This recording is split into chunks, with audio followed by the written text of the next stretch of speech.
I ran out to get a pack of cigarettes, but I left my wallet at home.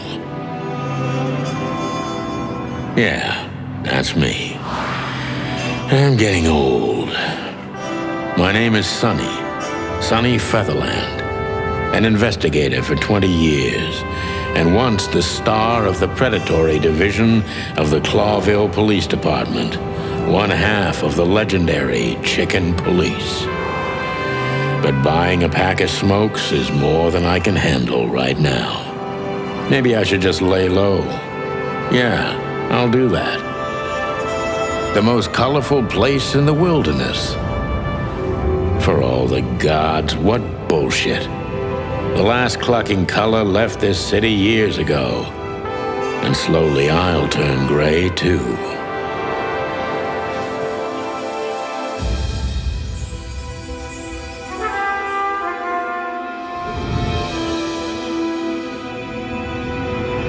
Still, what do I expect?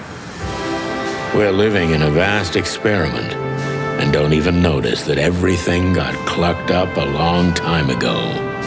We believe in this wonderland of peaceful coexistence. Wolves and sheep, chickens and hounds. Yeah, sure, why not? It's just ridiculous. The dog eats the chicken. It's in our nature.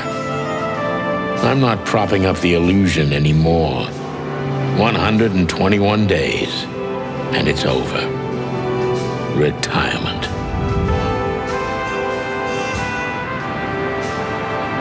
What could possibly go wrong?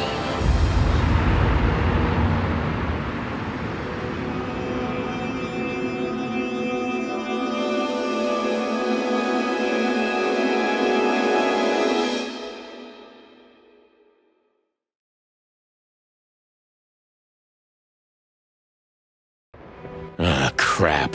My office lock is a piece of shit if a dame can pick it. She stood in the darkness. The light painted stripes on her body. It whispered secret little things that were never there in the first place. But she was no zebra. Reality was just a light switch away. Elizabeth or Charlotte? I was sure she'd have a sophisticated-sounding name. She had a bygone look in her eyes, older than this ancient building, and perhaps the whole city itself. Or maybe I'm just drunk. But she was the first womanly thing in my place for a long time, so I had to give her a chance.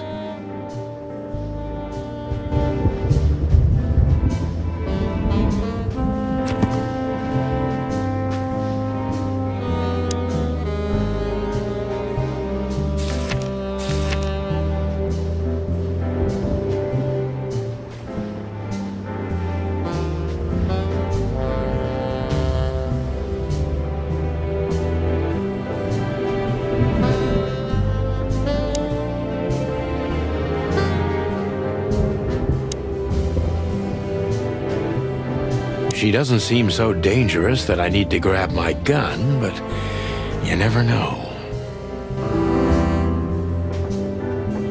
My wallet and my badge. The wallet is real, the badge ain't. Chief Bloodboil took mine, so I got this one out of a pack of cornflakes, just in case. My last cigarette. You're lucky I don't have a light, pal.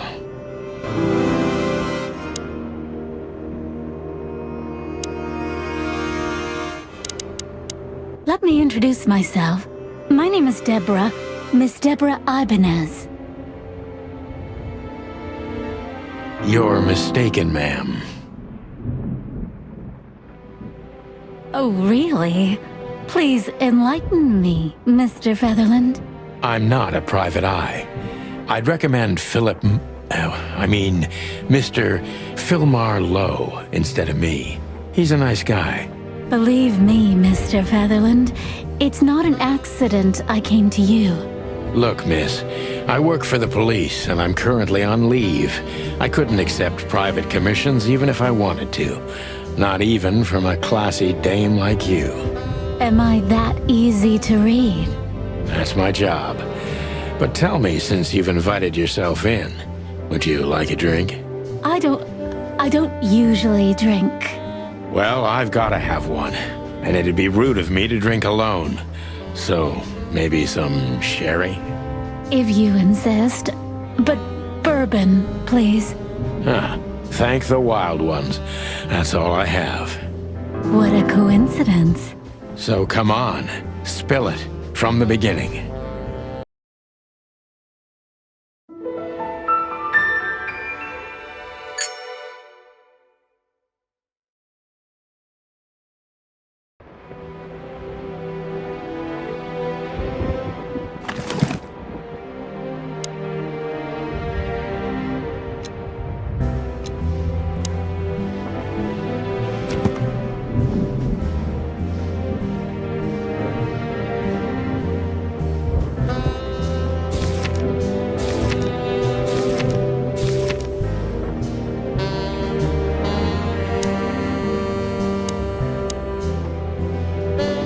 Who is this dame, anyway? And what the cluck is she doing in my apartment on New Year's Eve? That's better. Now, if I understand correctly, your mistress is receiving threats. What kind of threats, exactly? It's a very strange matter. First, there were letters. Then it came printed on a wine bottle's label, sent as a gift. Then carved into a brick, thrown through the window. And finally, they painted it on the wall of the house in giant red letters. I think it's time to dig a little deeper. If you don't mind, I'd like to ask you some routine questions. Please, that's why I'm here.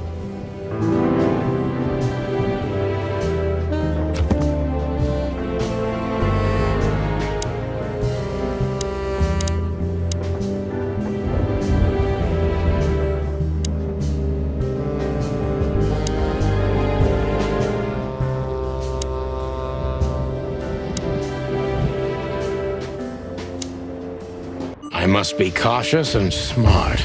This dame seems shy, which I can use to my advantage. But I must be careful about what I say to her, or I could scare her off. Let's start gently, and when the time comes, we can go in hard. Who exactly are you, ma'am? I'm not somebody important, Mr. Featherland. You're important enough to deal with such a delicate matter, right? I carry out the wishes of my employer, nothing more.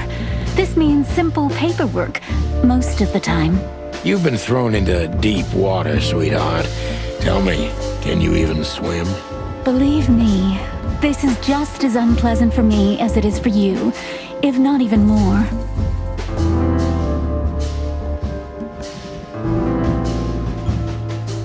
You're not very confident. Are you sure you're all right? Yes, excuse me. I'm just a bit nervous. I've never done anything like this before. Breaking into the apartments of strangers isn't that big a deal. Some people do it as a hobby. Please don't make fun of me, Mr. Featherland. This is hard for me as it is. You're right. Sorry. Tell me, what's your star sign, sweetheart? My what? My star sign? I don't see how that's relevant. I like to be unpredictable sometimes. It's an old detective thing. Just answer the question, please. You'll understand everything in time. All right. The dancer. The answer is the dancer. The dancer? I see. Thank you. This could be useful later on. If you say so.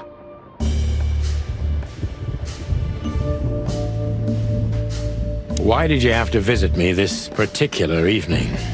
I have my reasons.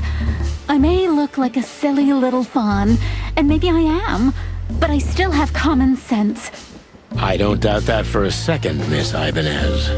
This day is essential to my mistress, and she thought it's also important to you. A message in itself, for sure. But to be honest, even you are.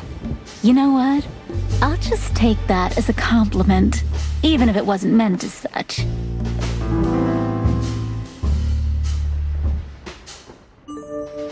Why did you come to visit me? Why not your employer herself? My employer is Miss Natasha Katsenko. She hasn't been leaving her home lately, only if she really has to. How so? Miss Natasha is afraid. She's scared because of those unwanted messages, and everyone knows who she is. So she's that kind of woman. I don't know what you mean. Of course you do, Deborah. Thank you, by the way. We're finally getting somewhere. We avoided the point long enough. Deborah's hiding something, no question. Let's focus on that.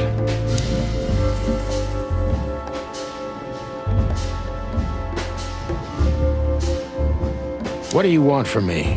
Me? Oh, don't be silly, Deborah. I mean your employer. I was just talking to myself, out loud. Well, Miss Katsenko thinks you're a great detective, and you're also reliable. That's why I came. Did she also give you the lockpick? Please, could you let this go? I'm really embarrassed. Sorry, sweetheart, I'm just teasing you. As soon as I saw you, you were forgiven. That's very nice of you. It has nothing to do with being nice, Deborah, but you're welcome.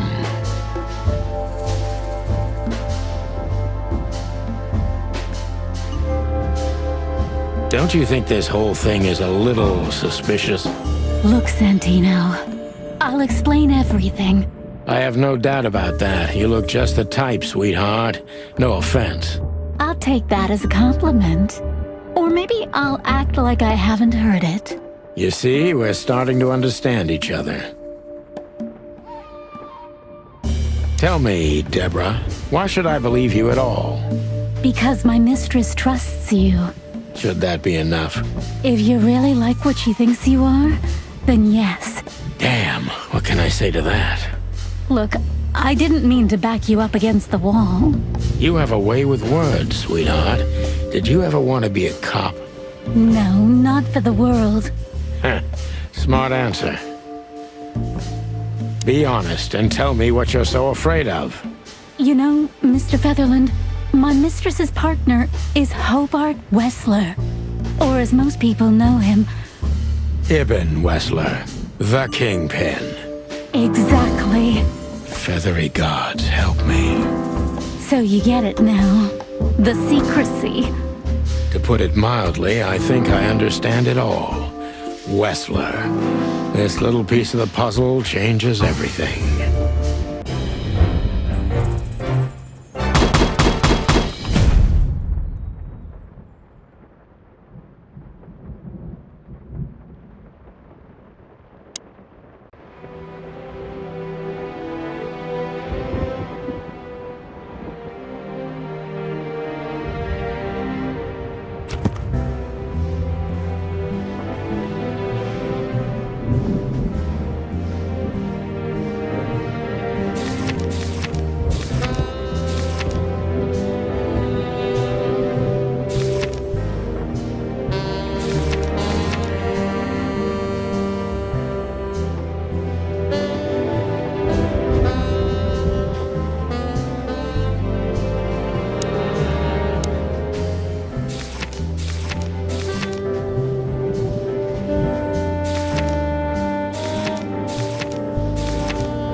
Why don't you take it to the police? Just go there and file a report.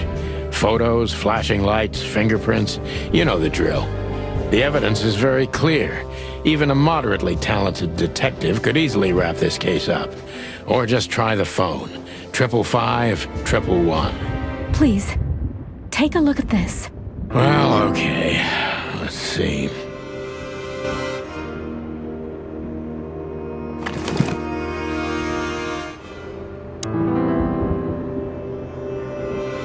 I know Molly very well. Please note this when deciding whether or not to accept my assignment. Miss Ibanez is a trusted friend. Treat her as gentleman. N. I felt like I'd been hit on the back of my head with a blackjack. Reality tilted. Molly. Good gods. What was her name doing there?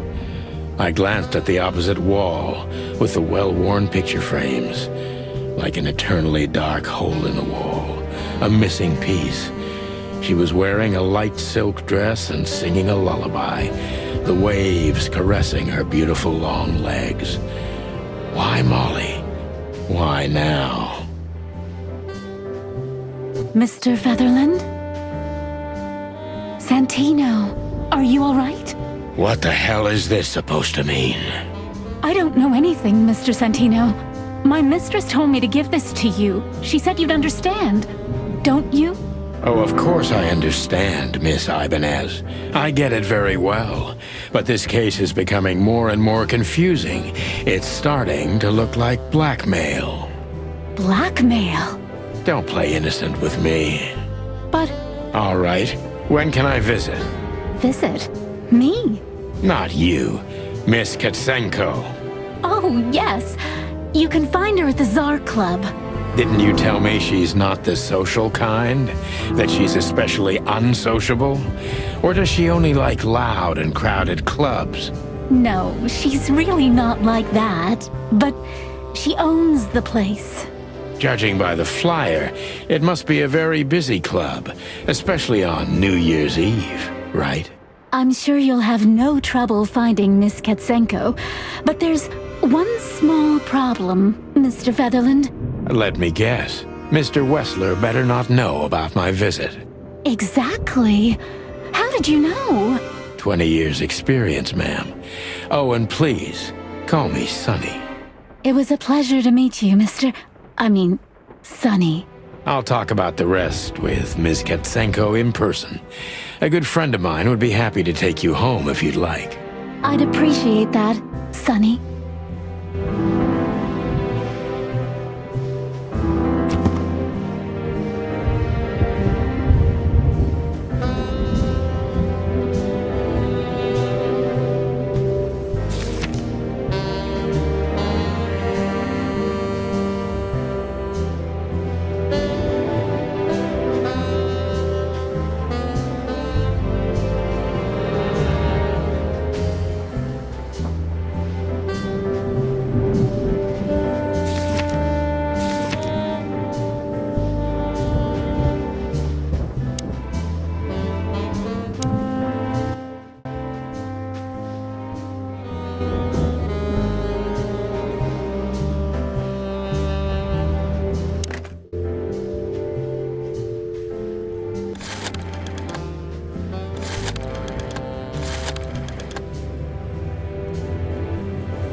Hey, Louis. Am I bothering you? No. Of course not, Sonny. Old friend, what's up? Could you come over? I've got a favor to ask if you're not busy. For you, anything. Just a minute. Louis arrived a few minutes later.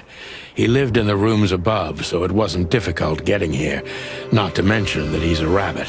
It was a quick hop. The Atlas Hotel was his inheritance. It was once a well-renowned place, but not anymore. The last economic crisis ruined it, and now, besides me, he was the only resident of this enormous place.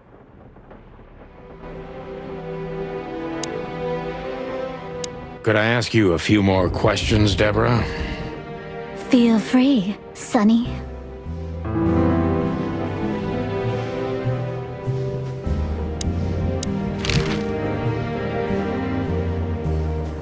So, Ibn Wessler, eh? You know you could have dropped the bomb a little earlier. If I started with that, I'm sure you would have thrown me out. You're right. He's one of the most dangerous gangsters in the city. I only know he's an influential businessman. Isn't that the same? Not even you can see the world as that black and white.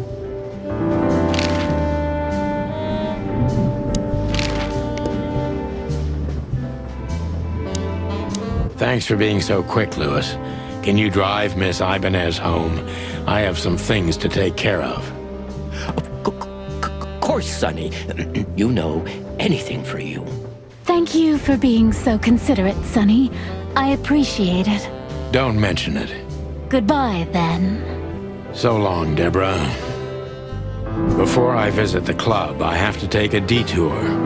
I've got a feeling that this case isn't going to be a one-man job. And there's only one bird in this city I can trust. My ex-partner, Marty. He's going to be at the station. I can only hope he'll be willing to talk to me.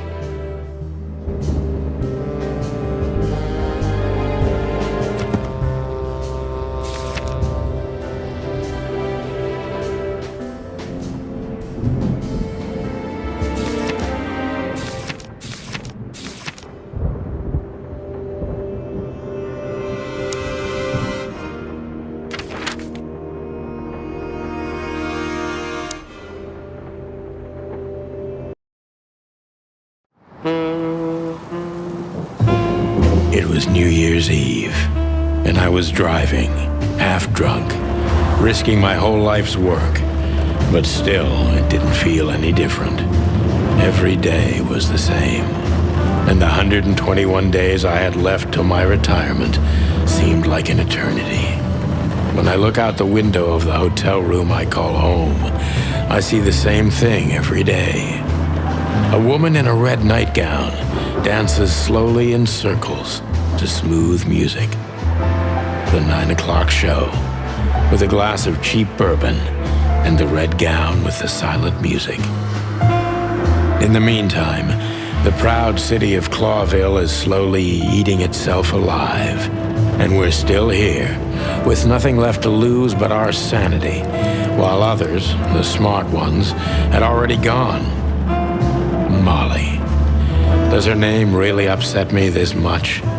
All those years of solitude, and I still jump without question every time I hear it.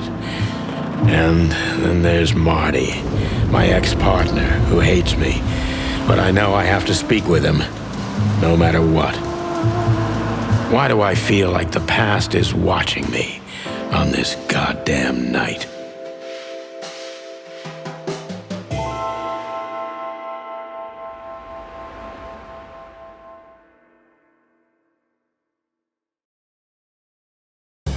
I knew where to find Marty. At the station, we'd always draw straws about holiday duty. Marty never joined in. He always took the New Year's Eve shift, even though he had someone to go home to. I understood. 10 years ago, we survived the night the press called the Bloody New Year. Forgotten by Clawville, but not by us. We both left parts of ourselves behind that night. Well, look at that. Hey, Sonny, what you scratching at over here? I heard the big boss threw you out. Tough luck, boys. I may not be on duty, but I'm still a cop, just like you. Well, more than you. Hey, you don't have to be so peckish, old bird. By the way, you're in luck. Blood Boil's not in tonight. Malloy is in charge. Oh, God. That clumsy buffalo is here tonight. If he doesn't end up in a cell again, he's lucky. You got it. You looking for Marty, eh? I see you're still the brains around here, Phyllis. Yeah, I'm looking for Marty. Birds of a feather flock together. I see you're still the funny guy round here. You'll find the giant feather duster at the shooting range. As always. Hey, Royce, I'm telling you this because maybe you'll be able to understand. If this prickly shithead makes another racist remark, I'll strangle him with his own raincoat. I'd love to see that. Hey, whose side are you on, you jerk? By the way, what's with the raincoats? Couldn't you find an umbrella? Why? Frank says it'll be rain, and see, it's raining. He's a frog, so he must know. Yeah, well, I'm a rooster, but I hate getting up early. Raincoats are just fine, okay. You have a problem with that, Sonny? No, just, you know, the spikes sticking through and all. Is something wrong with our spikes, chicken? Yeah, you know what? Just forget it. Whoa. Don't you freeze, boys? It's cold outside. Yeah, truth be told, I'll freeze to my bones, Sonny. Even through this jacket, I'm completely soaked. Really? I don't know why. Don't listen to him, Royce. And you got nothing better to do. Bugger off. Okay. Just, sometimes you two truly amaze me. What? Why are you still sneaking around here, Sonny? It always astonishes me how block-headed you two are. What? Why are you still sneaking around here, Sonny? It always astonishes me how block-headed you two are.